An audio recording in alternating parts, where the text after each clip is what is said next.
Welcome to my channel easy learning accounts. आज की video में भी हम एक कंप्लीट ही क्वेश्चन अटेंड करेंगे जिसमें हम सीखेंगे हमारा शेयर कैसे इश्यू हुए, ओवर सब्सक्राइब है या अंडर सब्सक्राइब है, क्वेश्चन को देख के जानेंगे। क्वेश्चन में शेयर फॉरफिट भी हुए हैं, इश्यू भी है, अप्रेजल में ट्रांसफर भी करेंगे और कंप्लीट एक क्वेश्चन और अटेंड करेंगे। मैंने आपको लास्ट वीडियो में भी कहा था कि अब हम 3-4 वीडियो लगातार इस चीज पर बेस्ड बनाएंगे कि हम ये अच्छी तरह सीख ले कि एक कंप्लीट क्वेश्चन एप्लीकेशन की एंट्री से लेकर गेन ट्रांसफर करना इन कैपिटल रिजर्व वहां तक कैसे किया जाता है, क्या ऑर्डर होता है, क्या बीच में कैलकुलेशंस करनी पड़ती है, वो अभी लगातार 2-3 वीडियोस में हम सीखेंगे और तब जाके हम इस चैप्टर को वाइंड अप करेंगे। मैंने बोर्ड पे क्वेश्चन लिखा हुआ है TS Grewal 2019, question number 84 and page number है हमारा 8.127, पेज नंबर 8.127। क्वेश्चन मैं रीड कर देती हूँ, आप लोग ध्यान से देख लीजिए। Ruchi limited issued public subscription for 40,000 shares of ₹10 each with a premium to 10 rupees के शेयर्स है और 2 रुपए की बेटा प्रीमियम है। पेएबल एप्लीकेशन के टाइम पर ₹2 कैसे पे किया है बेटा, एप्लीकेशन पे 2 रुपीस, अलॉटमेंट में 5 रुपीस इंक्लूडिंग प्रीमियम, मतलब 3 + 2 क्योंकि 2 रुपए की दिखा रहे हैं प्रीमियम। फर्स्ट कॉल में कह रहे हैं ₹2 लिख देती हूँ मैं। सेकंड एंड फाइनल कॉल है 3 रुपीस की, ऐड करके देख लेते हैं 3 + 2 है या नहीं, 12 होना चाहिए, 3 4 5, 5 और 5 10 और 2 12। क्लियर है बेटा, अच्छी तरह समझ में आई बात। आगे कह रहे हैं application was received for 60,000 shares. यहीं पर ही बच्चा बात समझ गया होगा कि ये केस तो ओवर सब्सक्रिप्शन का है, मतलब हमने शेयर्स बुलाए 40,000 और शेयर्स पब्लिक ने कितने अप्लाई कर दिए 60,000। कैसे क्वेश्चन ने क्या किया, allotment made on prorata basis to the applicants of 48,000 share holders के संग प्रोरेटा का इस्तेमाल किया और रिमेनिंग 12,000 को रिजेक्ट कर दिया। तो इसके बेस्ड हम बनाएंगे बेटा टेबल जो मैंने आपको लास्ट वीडियो में बताई थी। इस क्वेश्चन में हमारी 2 कैटेगरी है बेटा, एक तो है 48,000 जो शेयर हमारे अप्लाइड हुए और 12,000 को हमने रिजेक्ट कर दिया क्योंकि रिमेनिंग रिजेक्ट कराए। तो 60,000 में से 48,000 को माइनस करेंगे तो वैल्यू आ जाएगी 12,000। उन्होंने बोला 48,000 को प्रोरेटा कर दिया, मतलब 48 शेयर अलॉटेड आ गया और रिमेनिंग को हमने रिजेक्ट कर दिया, तो रिजेक्ट के आगे लिख दिया मैंने नहीं। यहाँ तक की बात समझ में आ गई होगी। नेक्स्ट कॉलम होता है हमारा एप्लीकेशन मनी रिसीव्ड का, उसका अगले कॉलम्स होते हैं हमारे डिस्पोजल के। तो हमने यहाँ पर डिस्पोजल लिख दिया और डिस्पोजल हम 4 कॉलम्स में करते हैं, शेयर कैपिटल में, शेयर अलॉटमेंट में, शेयर कॉल्स में और लास्ट वाला करते हैं हम बैंक। क्लियर है बेटा, यहाँ तक की बात। टेबल हमारी इस तरह से बनी थी, पहले कॉलम को मल्टीप्लाई करेंगे एप्लीकेशन से, थर्ड कॉलम फिल करेंगे, सेकंड कॉलम को भी मल्टीप्लाई करेंगे एप्लीकेशन से और फोर्थ कॉलम को फिल करेंगे। किस तरह से देख लेते हैं, 48,000 × 2, तो 48 को 2 से मल्टीप्लाई किया तो वैल्यू आ गई 96,000।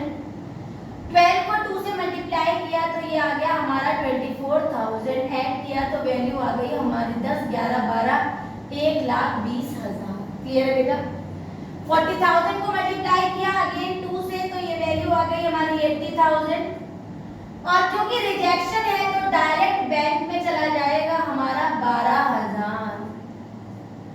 96 में से 80 को माइनस किया वैल्यू आई 16,000 और क्योंकि 40,000 को अगर मैं एप्लीकेशन से मल्टीप्लाई करूं तो बहुत जगह है तो 16,000 पूरा चला गया हमारा अलॉटमेंट में। ऐड कर दिया बेटा, ये हो गया हमारा 80 और ये हो गया हमारा 16 16 17 18 और ये हो गया हमारा 16 और 12 ये आ गया 24 आ गया हमारा बैंक। 24 और 36 और 40 और 80 1,20,000। इस तरह से हमने बना ली अपनी टेबल। अब शेयर होल्डर्स के बारे में देख लेते हैं।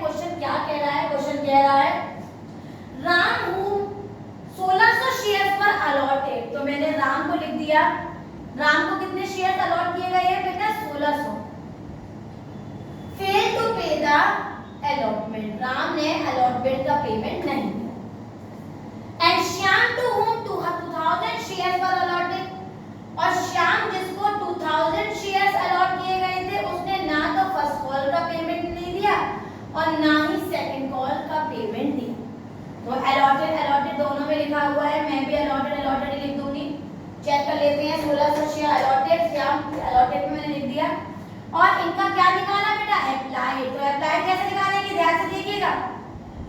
48,000 को ऊपर लेंगे, डिवाइड करेंगे 40,000 से और इनटू आ जाएगा 1600, और 3 0 से 3 0 गया, 1 0 से 0 गया, ये आ गया हमारा 40 और 0 भी आ गया हमारा 4 8 32 का 2 के लिए आया 3 और 4 4 60 17 18 19 1920 अप्लाइड निकल आया। ऐसे ही हमारे श्याम का अप्लाइड निकालेंगे बेटा, ये ब्लैंक है तो यही वाली वैल्यू 48 के ऊपर ले लेंगे, डिवाइडेड बाय 40,000 करेंगे, इनटू 2000 करेंगे, 3 0 से 3 0 गया, ये गया 2 1 जा 2 2 जा 4 और ये आ गया हमारा 2 2 जा 4 2 4 जा 8, तो वैल्यू आ गई हमारी 2400। इसको भी उसी तरह से फिल करेंगे जैसे हमने ऊपर की एंट्री फिल की थी बेटा। 1920 का मल्टीप्लाई बाय 2 2 2 जा 4, ये आ गया 6 18 2 9 18 का 8 क्या दिया है 1, ये आ गया 3840 और 1600 को 2 से करेंगे तो आ गया 3200 बेटा, और 38 40 में से हम 3200 को माइनस करेंगे तो हमारी वैल्यू आ जाएगी 640। कितनी आ जाएगी बेटा 640। 2400 को बेटा 2 से मल्टीप्लाई करेंगे, 2400 को 2 से करेंगे तो 4800 और 2000 को करेंगे तो वैल्यू आएगी 4800 आ जाएगा हमारा शेयर्स अलॉटेड में। ये हो गई हमारी कंप्लीट टेबल। जिस समय हमारी कंप्लीट हो जाती है टेबल, समझ लो आधा क्वेश्चन तो हमारा यही खत्म हो गया। अब देखते जाओ और एंट्री को हम करते चले जाएंगे। तो हमारी पहली एंट्री होगी एप्लीकेशन की।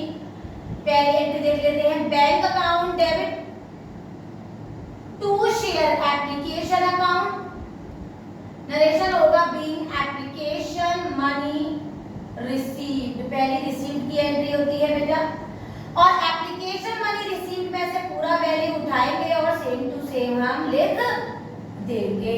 क्लियर है बेटा, यहाँ तक कोई प्रॉब्लम? कोई।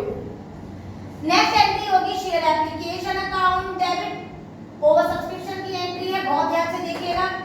To share capital account, to share allotment account, और रिमेनिंग कहाँ चला गया टू बैंक अकाउंट। अमाउंट ऊपर से उठाएंगे और लिख देंगे 1,20,000 आ गया, 80,000 शेयर कैपिटल में, अलॉटमेंट में आ गया हमारा 16,000 और 24,000 पहुंचा देंगे हम अपने बैंक में। बीइंग एप्लीकेशन मनी ट्रांसफर, कहाँ transfer to share capital account. इस तरह से आगे की एंट्री करेंगे। हमारी अगली एंट्री होगी शेयर अलॉटमेंट की। शेयर अलॉटमेंट की एंट्री करना शुरू करते हैं बेटा।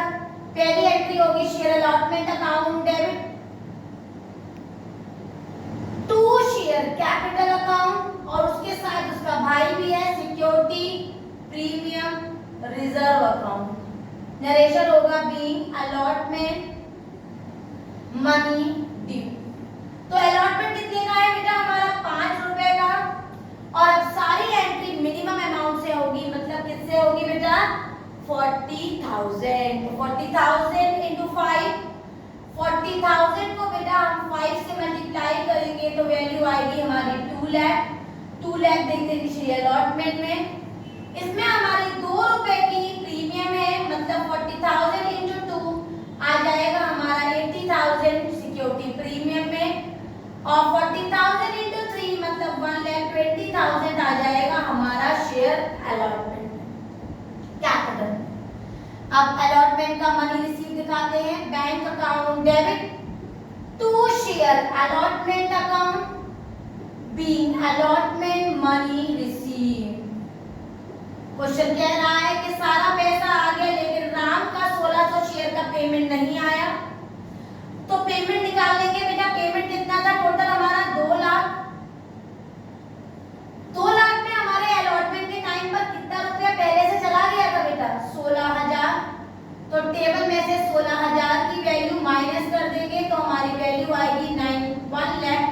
94,000। क्लियर है? अब राम का टोटल पैसा कितना था बेटा? राम का देखिए 1600 एट द रेट ऑफ 5 0 0 30 का 0 कर लिया है 500 5 6 7 8। इसमें पहले से पैसा कितना रिसीव हो गया बेटा? हमें 640 रिसीव हो गया। तो पेमेंट रिसीव कितना नहीं हुआ बेटा? हमें पेमेंट रिसीव नहीं हुआ 7360 माइनस करेंगे अलॉटमेंट में और हमारी वैल्यू आ जाएगी 4। 9 में से 3 गया 6 और ये आ गया हमारा 13। 8 9 10 11 12 13 ये आ गया हमारा 6 और ये वैल्यू 8 और ये वैल्यू आई 168,640। 168,640 लिख देंगे हम अलॉटमेंट में। ठीक है बेटा, हमने अलॉटमेंट में अमाउंट लिख ली। नेक्स्ट एंट्री है हमारी शेयर फर्स्ट कॉल की। शेयर फर्स्ट कॉल की एंट्री कर देते हैं। Share first call account debit to share capital account, ये भी ड्यू की एंट्री है। नरेशन सेल्फ लिख लेंगे। शेयर कितने थे बेटा हमारे? 40,000 at the rate of 2 80,000। Money receive की एंट्री दिखाएंगे। Bank account debit to share first call account में पेमेंट कितना रिसीव हो रहा था बेटा? 80,000। क्या फर्स्ट कॉल में कुछ रिसीव हुआ है? कुछ भी नहीं। फर्स्ट कॉल का पेमेंट किसका नहीं आया? श्याम का। कितना? 200। तो 200 into 2 400। 400 इसमें से माइनस कर देंगे और बेटा वैल्यू आ जाएगी हमारे 79,600। इसके जस्ट बाद हमारी नेक्स्ट एंट्री होगी जो कि हमारी सेकंड एंड फाइनल कॉल की। तो सेकंड एंड फाइनल कॉल की एंट्री कर देते हैं। सेकंड एंड फाइनल कॉल में क्या हुआ था बेटा? सारा पैसा मिल गया था लेकिन शाम का नहीं मिला था। Share second and final call account debit to share capital account, due की एंट्री है। नरेशन आप सेल्फ लिख लेंगे। शेयर कितने हैं बेटा? 40,000 into 3 1,20,000 1,20,000। और नेक्स्ट एंट्री होगी bank account debit to share final call account. सारा पैसा मिल गया था। कितना मिलना था? 1,20,000। केवल शाम का 200 रुपए का पैसा नहीं आया तो 200 into 3 तो कितना पैसा नहीं आया? 600। 600 को माइनस कर देंगे बेटा वैल्यू हो जाएगी हमारी 10। ये आया 9119400 119400। आगे उन्होंने क्या बोला? उन्होंने बोला both the shares were forfeited। तो forfeit की एंट्री कर लेती हूँ। शेयर कैपिटल अकाउंट डेबिट मैं दोनों ही एंट्री साथ में करके दिखाऊंगी आपको। Security premium reserve account debit to share capital account forfeited account to share allotment account to share first call account और to share second call account. Narration आप खुद लिखेंगे। Being share forfeited। पहले मैं राम को उठा लेती हूँ।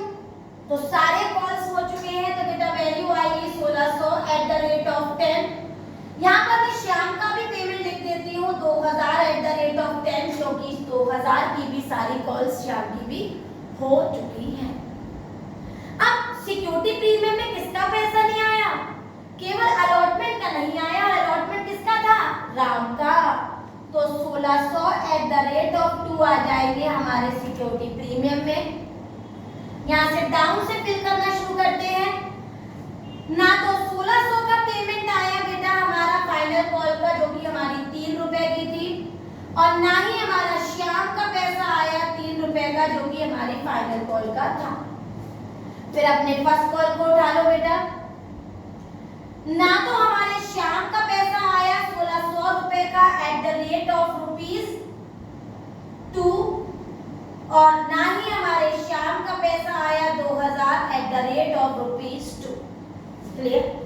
अब मैं राम और श्याम को अलग अलग इसलिए ले रही हूँ क्योंकि श्याम का अलॉटमेंट का पैसा आ गया था लेकिन राम का नहीं आया। तो राम के शेयर कितने थे 1600, तो 1600 @5 इसमें मैंने प्रीमियम इंक्लूड किया और 1600 का कितना पेमेंट हमारे इसका आ गया था केवल 2 रुपए का, तो 2 रुपए आ गए हमारे यहाँ। अलॉटमेंट में यहाँ पर लिखेंगे 2000 कितना रुपया आ चुका था हमारे श्याम का, देखिए एक तो ये 3 और ये 2 5 ऐड कर लेते हैं बेटा 10 और 10 आना चाहिए यहाँ पर भी 2000 में 5 6 7 8 9 10 और राम के में ऊपर आ रहा है 12 और यहाँ पर ऐड कर लेते हैं 3 2 5 और 5 10 और 2 12 बिल्कुल सही है। इसको ऐड कर लेते हैं, हमारा आंसर आ जाएगा 20,000 और 16,000, तो हमारी वैल्यू आ गई 36,000। सिक्योरिटी प्रीमियम में आ गया बेटा हमारा 3200। डाउन से बिल करना करते हैं, यहाँ पर 0 18 का 4800 और ये आ गया हमारा 3 2 6 6000 और वैल्यू आई हमारी 10,800 फाइनल कॉल में। सेकंड कॉल का मल्टीप्लिकेशन कर लेते हैं बेटा, ये आ गया हमारा 3200 और ये आ गया हमारा 2 2 4000, ये हो गया हमारा 7200। अलॉटमेंट में देखते हैं बेटा कितना पेमेंट है। अलॉटमेंट का पेमेंट है हमारा 30 का 0 के लिए आया 3 5 6 7 8 8000 और बेटा 8000 रुपए में 640 का पेमेंट आ चुका था।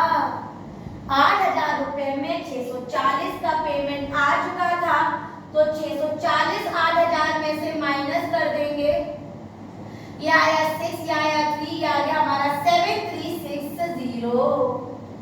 अब हम अपना वो पेमेंट मिलाएंगे जो आ चुका है, तो 2000 × 5 मतलब 10,000 तो हमारा शाम का आ गया और 1600 × 2 मतलब 3200 हमारे शाम का आ गया और 640 रुपया भी आ चुका था हमारा पहले ही, तो हमारी वैल्यू हो जाएगी 13840। 13840 ऐड करके देखेंगे 0 के लिए 9 10 11 12 14 15 22 का 2 के लिए आया 1, ये आया हमारा 15 16 18 बिल्कुल करेक्ट आ रहा है दोनों साइड का बैलेंस। और हम लास्ट एंट्री करेंगे वो है हमारी रेशियो की। रेशियो की एंट्री करने से पहले मैं फोरफीट का अमाउंट साइड में लिख लेती हूँ, वो था हमारा 13840 क्योंकि बाद में हमें कैपिटल में ट्रांसफर करने में इस अमाउंट की जरूरत पड़ेगी। तो रेशियो की हमारी लास्ट एंट्री है और लास्ट एंट्री में हमारी एंट्री की नरेशन एंट्री क्या होगी, बैंक अकाउंट डेबिट, एक लाइन छोड़ देंगे टू शेयर कैपिटल अकाउंट, फिर एक लाइन छोड़ेंगे टू शेयर फोरफीटेड, कॉमा लगा के लिखेंगे रीइश्यूड और लास्ट एंट्री है हमारी share forfeited account debit to capital reserve, जहां पर गेन को हम ट्रांसफर करेंगे, बीइंग गेन ट्रांसफर। अब क्वेश्चन लास्ट में पढ़ लेते हैं क्या बोला है। Shyam to pay the two call and all the share last time दी हुई है, all the share forfeited fully paid at the ₹10। तो at the rate of ₹10 मैंने कहा था बैंक में आएगा, तो बैंक में 8 रुपए से एंट्री होगी और 8 रुपए से एंट्री होगी और 10 रुपीज से होगी हमारी शेयर कैपिटल में, तो 2 रुपए का क्या हो जाएगा, डिस्काउंट। क्या हो जाएगा बेटा, डिस्काउंट। अमाउंट निकाल लेते हैं, 1600 शेयर फोरफीट हुए हैं और 2000 हुए हैं, तो कितने हो गए 3600। 3600 को हम 10 से करेंगे तो हमारी वैल्यू आएगी 36,000 और बेटा 3600 को 8 से करेंगे तो हमारी वैल्यू हो जाएगी 6 8 48 का 8 क्या लिया है 4, ये आ गया हमारा 24 25 27 28 28800 और डिस्काउंट में आएगा बेटा हमारा 3600 एट द रेट ऑफ 2 से डिस्काउंट के बाद 2 क्या लिया है 1 6 और 7 7200। अगर हमारे सारे शेयर फोरफीट हो जाते हैं और वो सारे फोरफीट हमारे रेशियो हो जाते हैं, तो हमारा सिंपल फॉर्मूला लगता है फोरफीट की अमाउंट में से हम डिस्काउंट माइनस कर देंगे। तो हमारी फोरफीट की अमाउंट हमने यहाँ पर लिखी हुई थी, क्या लिखी हुई थी बेटा, एक बार देख लेते हैं। की अमाउंट थी बेटा हमारी 13840, कैसे आई थी ये, 2000 को 5 से मल्टीप्लाई करके आई थी, तो हम 10,000 ले आए थे और दूसरी वैल्यू थी हमारी 1600 जिसमें हमारा 2 रुपए का पेमेंट 3200 का आ गया था, 40 का भी आ गया था, तो हमारी वैल्यू आई थी 13840। इसमें से हम अपना डिस्काउंट माइनस करेंगे, क्योंकि कैपिटल रिजर्व में अगर पूरे के पूरे शेयर रीइश्यू हो जाते हैं तो सिंपल फॉर्मूला लगता है, हम अपने फोरफीट में से डिस्काउंट को माइनस कर देते हैं। क्लियर है? तो माइनस करेंगे तो हमारी वैल्यू आ जाएगी 6640, 6640। तो इस क्वेश्चन में हमने एक सिंपल एप्लीकेशन के लिए टेबल बनाया, क्योंकि ओवर सब्सक्रिप्शन था। ओवर सब्सक्रिप्शन की टेबल बना के हमने एप्लीकेशन की 2 एंट्री एक्सेस मनी की कंप्लीट की, 2 एंट्री अलॉटमेंट की, जिसमें हमारे राम का पेमेंट नहीं आया था। फिर हमने 2 एंट्री फर्स्ट कॉल और सेकंड कॉल की, जिसमें श्याम के 2000 शेयर्स का पेमेंट नहीं आया था। हमने दोनों के शेयर्स को फोरफीट कर दिया, मैंने एक साथ कर दिया, कई किताबों में कई सॉल्यूशंस में आपको अलग अलग दिखाया है, मैंने एक साथ कर दिया था। और उसमें जो फोरफीट आया था रीइश्यू 8 रुपए से हुआ, मैंने 2 रुपए का डिस्काउंट दिखाया और डिस्काउंट से माइनस किया और गेन को ट्रांसफर 6640 कर दिया। इस टाइप से और भी क्वेश्चन है बेटा, उनको सॉल्व करिए। नहीं समझ में आए मुझे कमेंट करके बताइए, मैं उसे सॉल्व करूंगी, आपकी हेल्प करूंगी। और अगर वीडियो ठीक लगी हो, आपको समझ में आए हो सारे पॉइंट्स, तो मेरी वीडियो को लाइक करें, शेयर करें और मेरे चैनल को सब्सक्राइब जरूर करें। Thank you.